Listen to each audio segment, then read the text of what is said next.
नमस्कार दोस्तों, कैसे हैं आप सब। आप सभी का स्वागत है आपके अपने YouTube चैनल पर। और आज की हमारी कहानी शुरू करने से पहले जो भी चैनल पर पहली बार आए हैं या जिसने भी अभी तक चैनल को सब्सक्राइब नहीं किया है तो जल्दी से जाकर चैनल को सब्सक्राइब करें और घंटी का बटन दबाकर ऑल का आइकन जरूर प्रेस कर लें ताकि हमारी कहानियों की नोटिफिकेशन आप तक सबसे पहले पहुँचती रहे और आप हमारी कहानियों का आनंद उठाते रहें। तो दोस्तों, अगर आपको हमारी कहानियाँ अच्छी लगती हैं, लाइक शेयर और कमेंट्स करना ना भूलें ताकि हमारा भी हौसला बढ़ता रहे और हम आपके लिए नई नई कहानियाँ लेकर आते रहें। तो चलिए शुरू करते हैं आज की एक और बेहतरीन कहानी। सुबह से यह चौथा फ़ोन था। फ़ोन उठाने का बिल्कुल भी मन नहीं था, पर माँ है कि समझने को तैयार ही नहीं। फ़ोन की घंटियाँ नेहा के मन मस्तिष्क पर हर थोड़े बरसा रही थी। आखिरकार उसने फ़ोन उठा ही लिया। हाँ बोलो माँ। बोलना क्या है, घर में सभी तुम्हारे जवाब का इंतज़ार कर रहे हैं। तुम स्पष्ट जवाब क्यों नहीं दे रही हो? नेहा बोली। माँ, इतना आसान नहीं है यह सब मेरे लिए, मुझे सोचने का थोड़ा समय और दो। माँ बोली। सोचना क्या है, इसमें तुम्हारी बहन की अंतिम इच्छा थी। तुझे उसके मासूम बच्चों पर जरा भी तरस नहीं आता? माँ की तरह पाला था तुम्हें उसने। आज जब उसके बच्चों को माँ की ज़रूरत है तो तुझे सोचने का समय चाहिए। नेहा बोली। माँ, इतनी जल्दबाजी में इस तरह के फैसले नहीं लिए जाते। माँ गुस्से में भरकर बोली। हमने भी दुनिया देखी। ठीक है, अगर तुम अपनी बहन के बच्चों को तिल तिल मरते देखना चाहती हो तो फिर क्या किया जा सकता है? नेहा मायूस होकर बोली। यह क्या बात हुई माँ? तुम इस तरह की बातें क्यों कर रही हो? यही इकलौता समाधान नहीं, और भी तो रास्ते निकाले जा सकते हैं। माँ का गला भर आया। तुम अभी माँ नहीं बनी हो ना। जब माँ बनोगी तब औलाद का दर्द समझ आएगा। फूल से बच्चे बिना माँ के मुरझा जाएंगे और तुम हो कि समाधान ढूंढने में लगी हुई हो। नेहा का मन खराब हो गया। यह सब इतना आसान नहीं। नेहा 4 भाई बहनों में सबसे छोटी थी और सबकी लाडली भी, पर जिंदगी उसे इतने कड़वे और कठोर मोड़ पर लाकर खड़ा कर देगी उसने कभी सोचा भी नहीं था। उसकी बड़ी बहन की शादी के वक्त वह 17 वर्ष की थी। तब पहली बार उसने साड़ी पहनी थी। नाजुक कली कितनी उत्साहित लग रही थी। जीजा जी का जूता चुराऊंगी, 10,000 से कम ना लूंगी। नेहा ने अपनी बहन को खूब तंग किया था। जीजा जी भी नेहा की हर शरारत पर मुस्कुरा कर रह जाते थे। वह सिर्फ उसकी बहन के पति ही नहीं थे बल्कि हमराज, समझदार और सुलझे हुए व्यक्ति थे। नेहा बहुत सारी ऐसी बातें जो अपनी बहन से नहीं करती थी जीजा जी से डिस्कस कर लिया करती थी। उनके प्रोत्साहन पर ही उसने डॉक्टरी की पढ़ाई शुरू की थी। माँ तो बिल्कुल भी तैयार नहीं थी। जीजा जी ने ही उन्हें समझाया था। नेहा और उसकी बड़ी बहन दोनों ही पढ़ने में बहुत अच्छी थी, परंतु दादाजी की अंतिम इच्छा का मान रखने के लिए दीदी बलि का बकरा बन गई।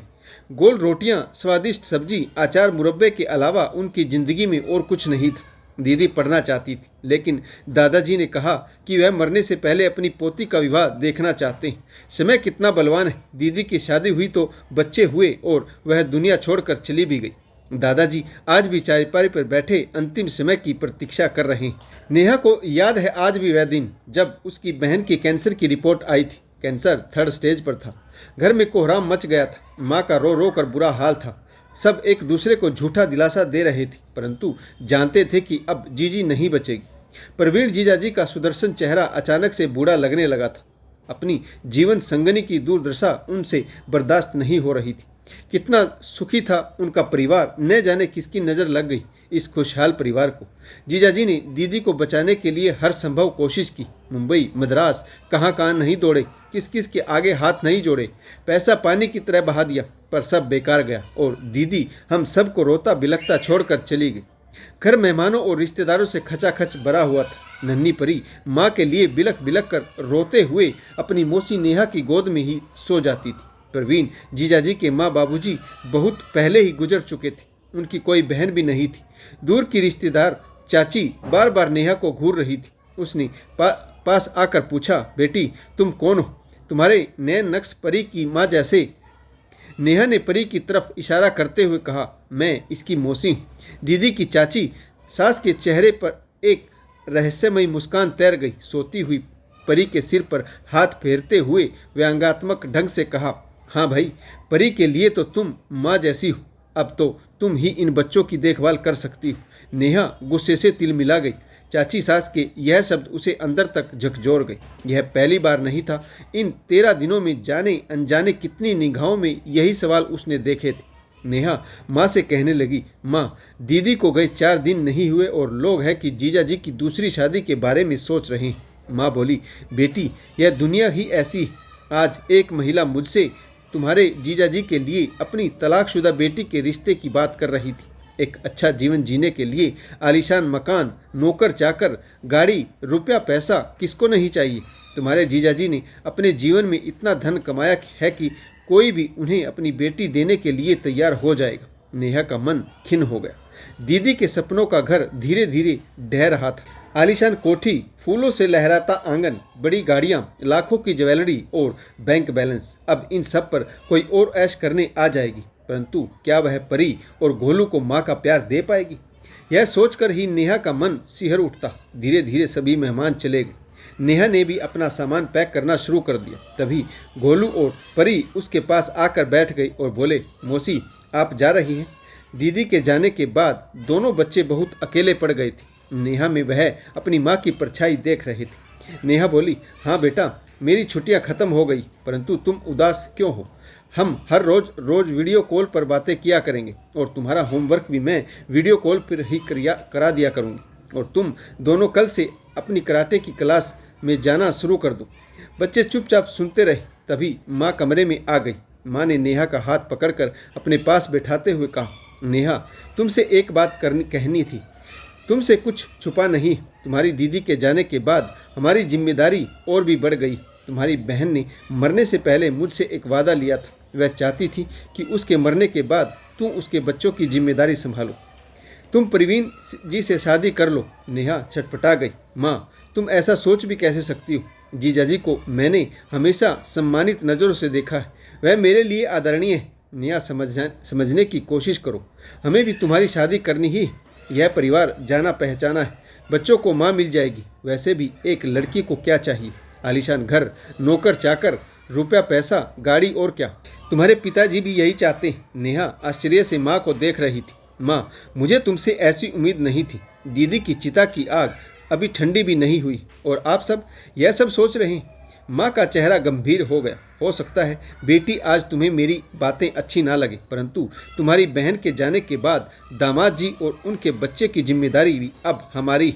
तुम सोच विचार कर जल्दी ही मुझे जवाब दे देना। मरने वाले की अंतिम इच्छा पूरी ना की जाए तो उसकी आत्मा को शांति नहीं मिलती। अंतिम बार नेहा और माँ की नज़रें टकराई। माँ की निगाहें अनेक सवाल कर रही थी। नेहा गुस्से में अपना सामान उठाकर बाहर निकल गई। अब पिछले एक हफ्ते से 50 बार फ़ोन आ चुका है और यही सवाल हर बार दोहराया जाता है। नेहा हर बार एक ही जवाब देती, माँ मुझे सोचने का वक्त चाहिए। सबको मरी हुई दीदी की अंतिम इच्छा की पड़ी, पर किसी ने एक बार भी नहीं सोचा कि मैं क्या चाहती हूँ। जाने वाला तो चला गया, परंतु लोग मुझे क्यों जिंदा लाश बनाने पर तुले हुए? नेहा यही सोच सोच कर परेशान हो रही थी। शनिवार की शाम नेहा ने अपने लिए एक कप कॉफ़ी बनाई। वह शारीरिक और मानसिक रूप से काफ़ी थकी हुई थी। छत पर चली गई। आसमान में अपनी बहन को ढूंढ रही थी। दीदी कोई मुझे समझने को तैयार क्यों नहीं? सब अपनी जिम्मेदारियों से मुक्त होना चाहते हैं। कोई मुझसे नहीं पूछता कि मैं क्या चाहती हूँ। नेहा के सामने जीजाजी का थका हुआ चेहरा और गोलू का मासूम चेहरा, तो कभी माँ का गंभीर चेहरा उभर कर आ रहा था। उसने आंखें मूंद ली। आखिर एक लड़की को क्या चाहिए? खुशहाल परिवार, गाड़ी, बंगला और क्या? वह सोचने लगी कि आज अगर माँ की बात मानकर शादी कर लूँ तो इस रिश्ते से मुझे क्या मिलेगा? दीदी की परछाई होने का दर्जा, दूसरी पत्नी, दूसरी माँ नहीं सौतेली माँ, लोगों के ताने, कदम कदम पर समाज का तुलनात्मक अध्ययन। बड़ी बहन ज़्यादा सुंदर थी, दूसरी तो ऐसी ही है। बच्चे पैदा करने की क्या ज़रूरत है? पहले से 2 बच्चे, जिंदगी गुजर जाएगी एक अच्छी माँ बनने और सिद्ध करने में। उसके बाद भी क्या गारंटी है कि बच्चे उसे माँ जैसा प्यार और सत्कार दें? जीजाजी की निगाहें हर चीज़, हर रंग, हर त्यौहार, खुशबू स्वाद में दीदी को ही ढूंढेगी। तिनका तिनका जोड़कर अरमानों से दीदी ने अपना घर बनाया। उस घर के फूलदान को सजाने में भी मेरे हाथ कांपेंगे। हर पार्टी, हर उत्सव में लोगों की सवालिया निगाहें तार करती रहेंगी। मेरे भी कितने सपने। अपनी शादी में मौज मस्ती करूंगी, हनीमून पर एंजॉय करना, यह सब धरा रह जाएगा। नई नवेली दुल्हन बनने से पहले ही 2 बड़े बड़े बच्चों की माँ बन जाऊंगी। मेरा अस्तित्व तो क्या होगा? घबरा कर नेहा ने आंखें खोल ली। अंधेरा हो चुका था। आसमान में तारों के बीच अपनी बहन को ढूंढ रही थी। मन ही मन कहने लगी, दीदी मुझे माफ़ कर देना। आज मैं आपको स्वार्थी लगूं, पर मैं इतनी मजबूत नहीं हूँ कि जीवन भर लोगों के सवालों के जवाब दे सकूँ, परंतु आज मैं तुमसे यह वादा करती हूँ कि मैं एक मौसी होने के तौर पर हमेशा तुम्हारे बच्चों के साथ खड़ी रहूँगी। नेहा को समस्या का समाधान मिल चुका था। उसने नीचे आकर माँ को फ़ोन मिलाया और कहा, माँ, मैं सौतेली माँ नहीं बल्कि मौसी बने रहना चाहती हूँ। यही मेरा फाइनल डिसीजन है। अब इस विषय पर मुझसे कोई बात नहीं की जाएगी। तो दोस्तों, आपको कहानी कैसी लगी कमेंट्स करके जरूर बताइएगा। आशा करता हूँ कहानी जरूर पसंद आई होगी। तो आपको नेहा का डिसीजन कैसा लगा यह भी कमेंट्स करके जरूर बताइएगा। तो इस कहानी से आपको क्या सीख मिली और किस पात्र की भूमिका आपको अच्छी लगी यह भी कमेंट्स करके जरूर बताइएगा।